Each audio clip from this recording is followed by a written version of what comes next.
या श्री स्वयं सुकृतिनां भवनेषु लक्ष्मी पापात्मनां कृतिधियां हृदय सुबुद्धि श्रद्धा सतां कुलजनप्रभवेषु लज्जा तां तां नतास्म परिपालय देवी विश्वं दुर्गे स्मिता हर्षि भीतिं शेषजन्तो स्वस्थस्मिता मतिमतीव शुभां ददासि दारिद्र्य दुःख भयहारिणिका त्वदन्या सर्वोपकारकरणाय सदा चित्ता अस्तासुरे पूर्वमवेष्ट संशया तथा सुरेन्द्रेण दिनेश सेविता करोतु सान शुभहेतुरीश्वरी शुभानि भद्राणि अभिहन्तु चापद सर्वाबाधा विनिर्मुक्तो धनधान्य सुतान्वितः मनुष्यो मत प्रसादेन भविष्यति न संशयः देहि सौभाग्यमारोग्यं देहि मे परमं सुखं रूपं देहि जयं देहि यशो देहि दुषो जहि स्वल्पैरहो विनिप्ते स्वराजं प्राप्स्यते भवान्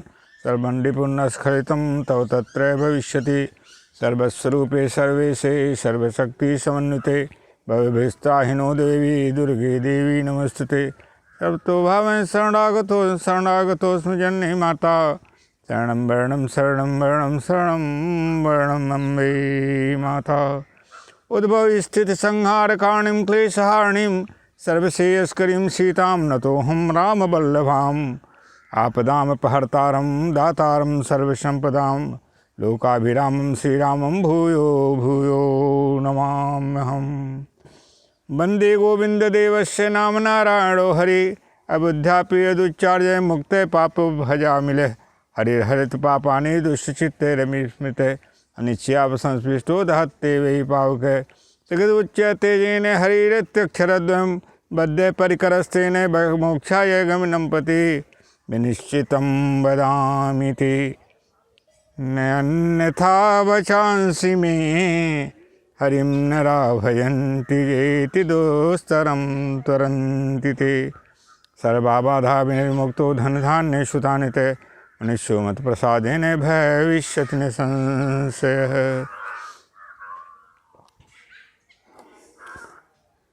आज का विषय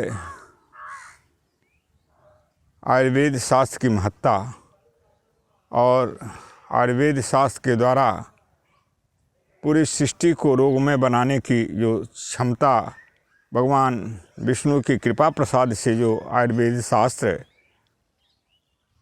इस मानवीय जगत के अतिरिक्त देवों को भी जो आरोग्य प्रदान करता है उसके बारे में आप लोगों को अवगत कराना चाहते हैं। और यह विश्वास और आस्था के साथ कि आप अपने जीवन में आयुर्वेद का चिकित्सा सिद्धांत जानते हुए और उसके गुणों को जानते हुए उसका आश्रय लेकर के जीवन को अपने आरोग्यमय अवस्था प्राप्त करें। चिकित्सा का अगाध सागर आयुर्वेद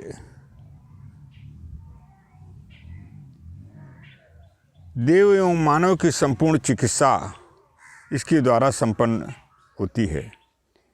आयुर्वेद शास्त्र के मुख्य रूप से उत्पत्ति के अर्थात जनक का उत्पत्ति के कारण अर्थात आयुर्वेद के जनक भगवान विष्णु की साक्षात अवतार भगवान धन्वंतरि हैं। भगवान धन्वंतरि के शब्द हैं अहम हि धन्वंतरिरादिदेवो जरारुजो मृत्युहरो सुराणाम।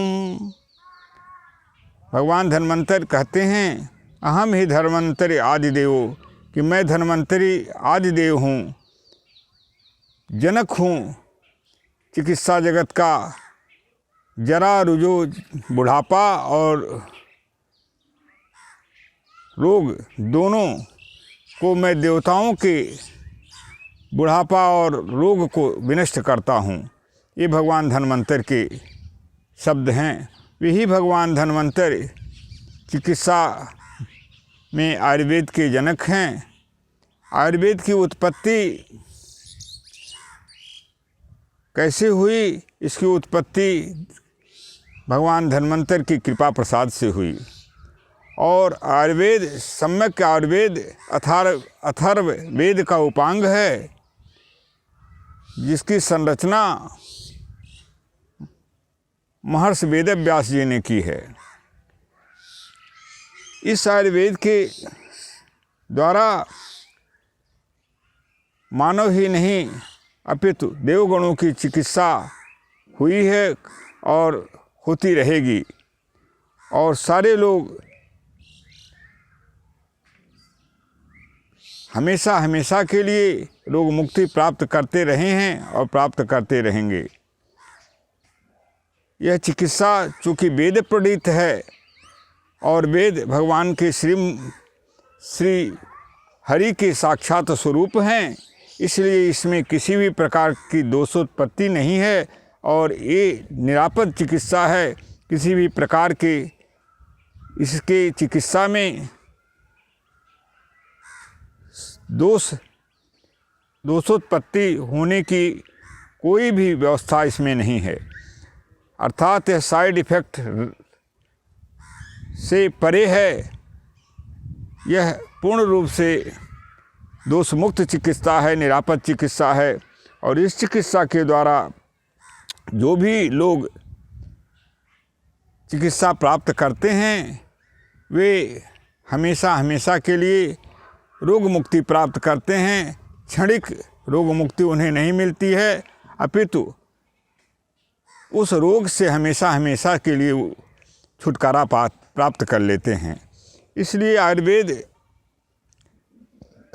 पूरे विश्व को पूर्ण स्वस्थ अवस्था प्रदान करने के लिए चिकित्सा पद्धति है, और यह चिकित्सा पद्धति ऋषि प्रणीत है। इसलिए इसमें किसी भी प्रकार का परोपकार के अलावा धनादोहन का महत्व नहीं दिया गया है।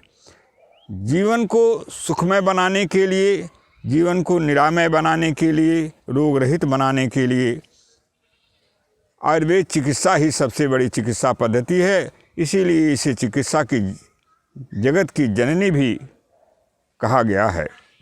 आइए, शास्त्र में लिखा गया है, उसे अवलोकन करें। आरोग्यम दीर्घ जीवनम। दीर्घ जीवन मिलता कैसे है? आरोग्य से। यदि मानव रोग रहित है, उसके अंदर रोग से ग्रस्त नहीं है, तो वह दीर्घ जीवन प्राप्त करता है। उसकी आयु बढ़ जाती है, उसकी आयु पूर्ण आयु का वह भागीदार बन जाता है, उसे पूर्ण आयु प्राप्त होती है। और पूर्ण आयु और पूर्ण रूप से स्वस्थ जीवन देने के लिए मात्र आयुर्वेद ही चिकित्सा जगत में एक शास्त्र है, जो मनुष्य को पूर्ण रूप से स्वस्थ अवस्था प्रदान करता है और भविष्य में रोगों को होने से पूर्ण रूप से वर्जित करता है। इसलिए आयु एवं उसकी सम्यक रक्षा का वेद आयुर्वेद है, और यह शरीर व्याधि का मंदिर है।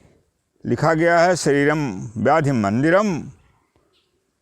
तो इस शरीर में व्याधि के मंदिर को, जो शरीर है, उसको पूर्ण रूप से रोग मुक्ति हेतु आयुर्वेद का सेवन करें, आयुर्वेद का अपने जीवन में चिकित्सा में उपयोग लें और पूर्ण रूप से स्वस्थ जीवन प्राप्त करें।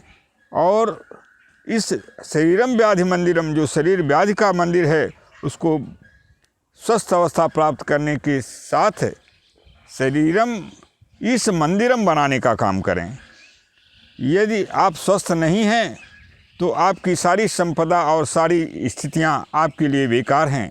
इसलिए स्वस्थ जीवन सुख का आधार है।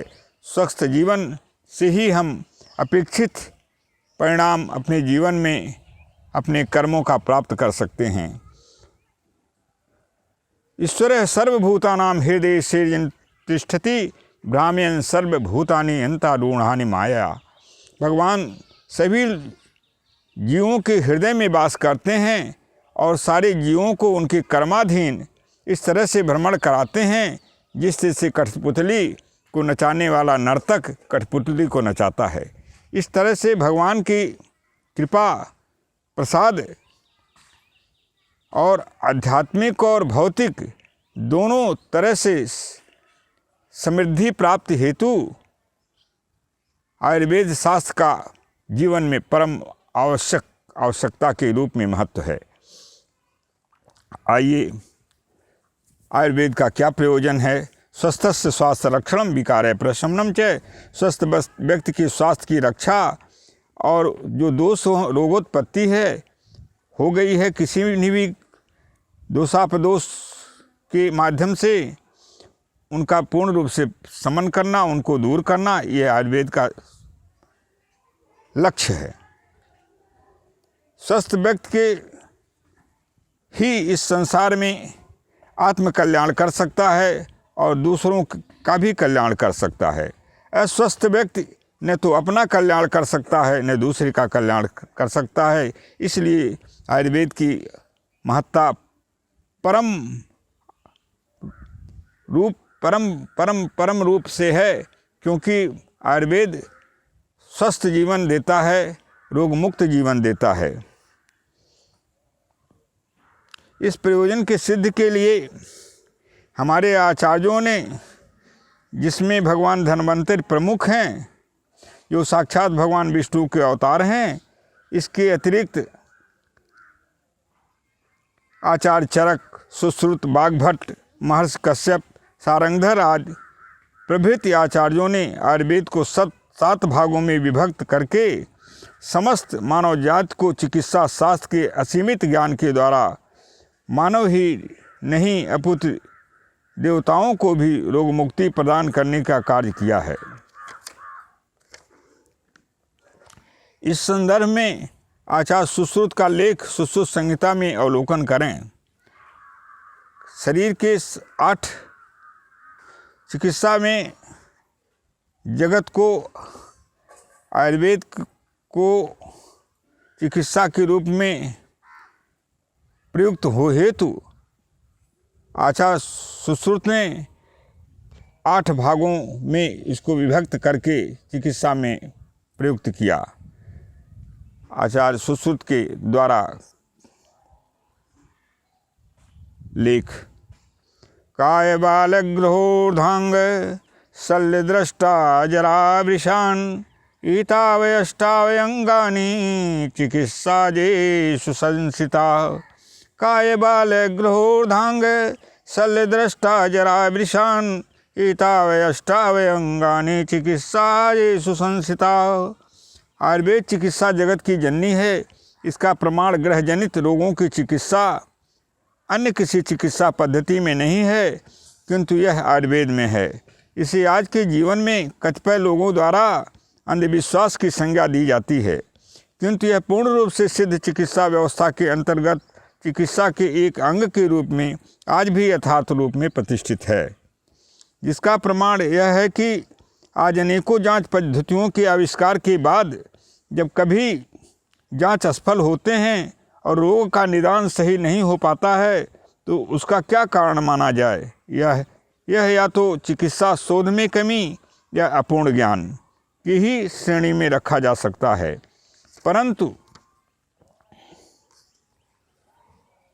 परंतु ऐसी स्थितियों में देखा गया है कि ग्रह दोषों के निवारणार्थ किए गए प्रयोगों द्वारा उन रोगों की पूर्ण निवृत्ति पाई गई है।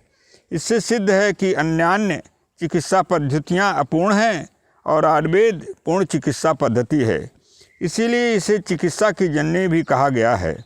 आयुर्वेद निर्दोष चिकित्सा विज्ञान है। इसके जितने भी योग, कल्पनाएं एवं औषधियां हैं वे निर्दोष हैं। कोई भी इनका साइड इफेक्ट नहीं है। यही नहीं, अपितु यह भारतीय चिकित्सा पद्धति समस्त मानव जाति को चिकित्सा प्रयुक्त औषधियों के माध्यम से बिना किसी हानिकारक प्रभाव डाले रोग मुक्ति करने में सफल है। इस चिकित्सा पद्धति में रस भस्मों का विशेष आस्फलप्रद प्रभाव पूरे विश्व के लिए एक महत्वपूर्ण चिकित्सा प्रदान करने का अमोघ साधन है। रस रसायन के प्रभाव के बारे में और आयुर्वेद में आचार्य सुश्रुत जी का लेख सुश्रुत संहिता में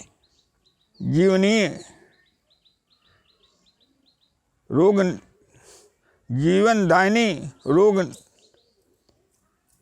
विनाशिनी कार्य हेतु अमोघ औषधि कल्प है। आचार्य सुश्रुत के शब्दों में यज्जरा व्याधि विध्वंसी वैसे अस्तम मनस्तथा चक्षुसंबृंगणम वृश्यम भेषजम तद रसायनम। आचार्य सुश्रुत जी कहते हैं, जो औषधि बुढ़ापा रोगों के समूहों को नष्ट करके आयु को असमय में बुढ़ापा होने से रोकने का कार्य करे, आँखों को बल प्रदान करे, शरीर में कृशता को दूर करे और शरीर की कृशता को नष्ट करते हुए शरीर को बृंहण अर्थात उत्तम स्वास्थ्य प्रदान करते हुए बाजीकरण प्रभाव देने में भी पूर्ण समर्थ हो, नेत्रों के में को चक्षुष प्रदान करे, ज्योति प्रदान करे, ऐसी औषधियों को रसायन की संज्ञा प्रदान की गई है। इनमें कई दिव्य काष्ठ औषधियाँ एवं मणिमाणिक आदि हैं जो शरीर को धारण करने मात्र से रोग मुक्ति प्रदान कर देते हैं, जैसे शतावरी, यशगंध, ब्राह्मी, सहदेई इत्यादि हैं। इनका अंतः प्रयोग भी रोगानुसार रोग निवृत्ति के लिए विहित है। आज के भौतिक युग में जिसमें मानव मानवता को तिलांजलि देकर भौतिक दौड़ में आध्यात्मिकता से दूर होता जा रहा है, इसमें हमारी आयुर्वेदिक कायाकल्प चिकित्सा विलुप्त प्राय हो गई है। इस विषय की आज के युग के शोधार्थियों के लिए यह पद्धति कायाकल्प चिकित्सा एक चुनौती है। इस पर अनुसंधान होने की परम आवश्यकता है।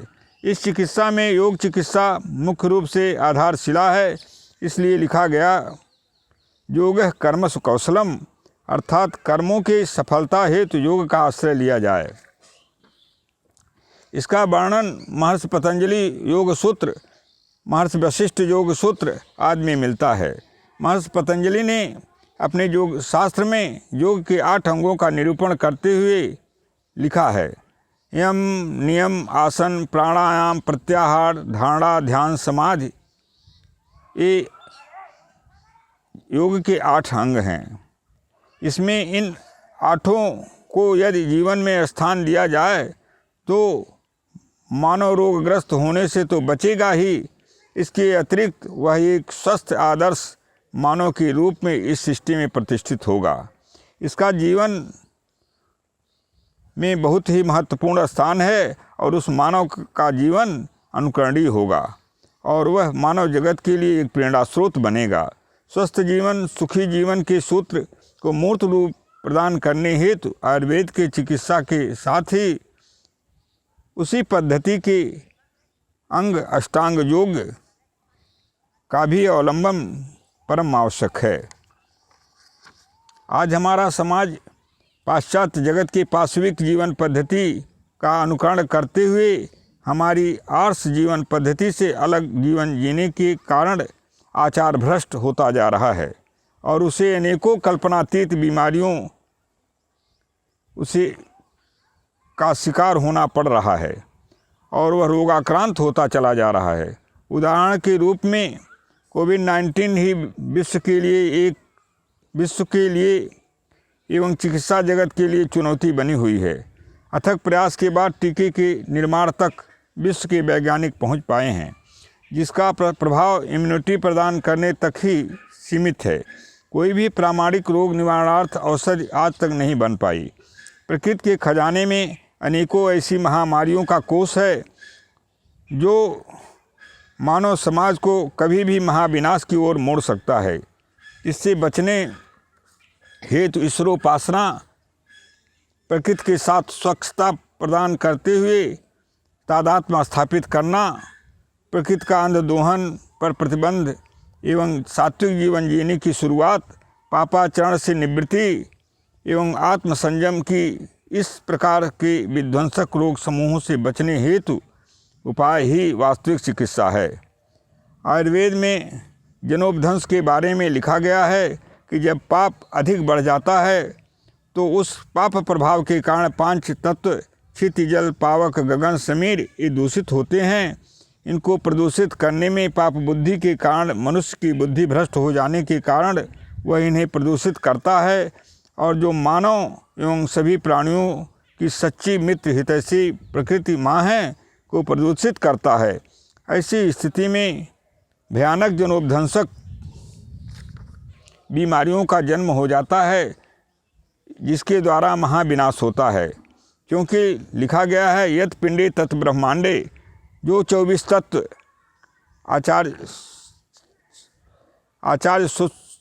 आचार्य चरक के द्वारा 24 तत्व और आचार्य सुश्रुत के द्वारा 25वां तत्व आत्मा उसमें जुड़ता है 24 तत्वों में, ऐसा निरूपण किया गया है। यह जो हमारे शरीर में है यह पूरे ब्रह्मांड में है। आगे प्रश्न उठता है कि इसमें कैसे अनेकों लोग बच जाते हैं और कैसे अनेकों लोग मृत्यु के शिकार हो जाते हैं। इसके उत्तर में भी आयुर्वेद में लिखा गया है कि जनोपध्वंसक अथवा जनोपध्वंस में भी जितने लोगों के पुण्य शेष रहते हैं वे बच जाते हैं और जितने लोगों के पाप ही पाप रहते हैं वे मृत्यु के ग्रास बन जाते हैं। अतएव आने वाले अनेकों भावी महामारियों से बचने हेतु एवं वर्तमान कोविड-19 की निवृत्ति हेतु प्रकृति के इन 5 महाभूतों को जो पृथ्वी जल अग्नि आकाश वायु तत्व को प्रदूषण मुक्त बनाते हुए वेद मर्यादा शास्त्र मर्यादा अनुसार जीवन जीने की परम आवश्यकता है। इससे काल कवलित होने से स्वयं को बचाएं एवं समग्र सृष्टि को बचाएं। आइए जिन परमपिता परमेश्वर भगवान धन्वंतरी, आचार्य चरक, आचार्य सुश्रुत, बागभट्ट प्रभृति ऋषि महर्षियों ने आयुर्वेद को समस्त मानव जगत के कल्याण हेतु इस सृष्टि में अवतरित किया, उनको अपनी कोटि से वंदन अभिनंदन एवं नमन करते हुए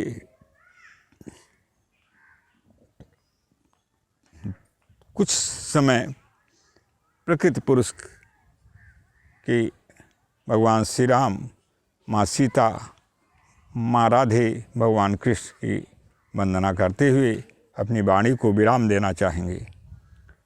हरे राम राम राम सीता राम राम राम, हरे राम राम राम सीता राम राम राम, हरे राम राम राम सीता राम राम राम, हरे राम राम राम सीता राम राम राम, हरे श्याम श्याम श्याम राधे श्याम श्याम श्याम, हरे श्याम श्याम श्याम राधे श्याम श्याम श्याम, हरे राम राम राम सीता राम राम राम, हरे श्याम श्याम श्याम सीता राम श्याम श्याम, हरे राम राम राम सीता राम राम राम, हरे श्याम श्याम श्याम राधे श्याम श्याम श्याम।